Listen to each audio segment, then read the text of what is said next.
All right. Sadiq, now that the regular season is almost over, which teams do you think, both in Division 1 and Division 2, which teams do you think has kind of surprised you, and which teams were sort of disappointing? For disappointing, I think the first one would probably be the Tigers. Reached the playoffs last year, lost to the eventual champions lost to the top seed by 10 runs. I thought they'd gotten stronger this year. They picked up Anand, and Vinod was going to be around all year as well, and they looked a strong side coming into it. And they are, at the moment, probably just going to survive in Division 1. They are half a game clear at the moment with Park and Chargers playing today. So I would say disappointing, probably the Tigers. Surprises, I'm not really sure. Muslim was always a very talented side.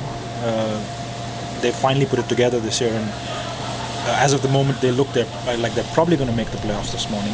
The Flames can catch them and maybe get ahead in run rate, but it's going to be a really tough thing, and it's raining right now, so if it's raining in Milwaukee, that's the end of the Flames' chances, I would guess. The Bears, I don't think would be a surprise at all. The Bears haven't made the playoffs for a couple of years, but they brought back 5 of their old players, Adil and Tariq Osmani and all the rest of them, Dr. Naveed. I think Tariq Osmani and Dr. Naveed probably carried them yesterday. I got a report that it was 125 for 7 in a must-win game really for the Bears, and they ended up 190. So it's probably the two of them that won them the game yesterday. What about the Wildcats resurgence? What do you think about them?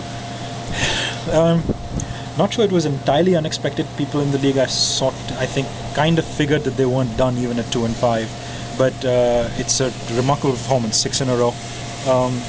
It's the second year in a row that we've had this. Last year with United, United was 1-6, and they won 7 on the trot to get to the playoffs, which was probably even more remarkable than this one. But no margin for error at all. And looking back now in hindsight, we know there was no margin for error at all, and they won 6 on the trot. And really, the impressive thing was that the first one, I think, on the trot, the first of the 6, was when they beat Milwaukee Cricket Club in Milwaukee, and they were 2-5, and most people would think that your season is probably over. And they were in Milwaukee, and apparently it was raining, and they agreed with Milwaukee Cricket Club to drive down to Whitewater, which is about an hour away, and played at Whitewater for a 30-over game and chased down 200 in the final over.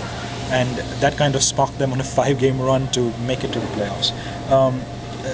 The remarkable thing to me is actually the belief that even at 2-5-1 after 8 games, they didn't think the season was over for them. They were willing to go to Milwaukee, see the rain, drive an extra hour, and still play, because they still thought that they could actually go on a 6-game run to make the playoffs. Going to be very dangerous in the playoffs. Defending champions won the final last year by chasing down 300 and winning 6 on the trot to get into the playoffs. Playing Milwaukee United, who will be playing at Washington Park for the first time this year.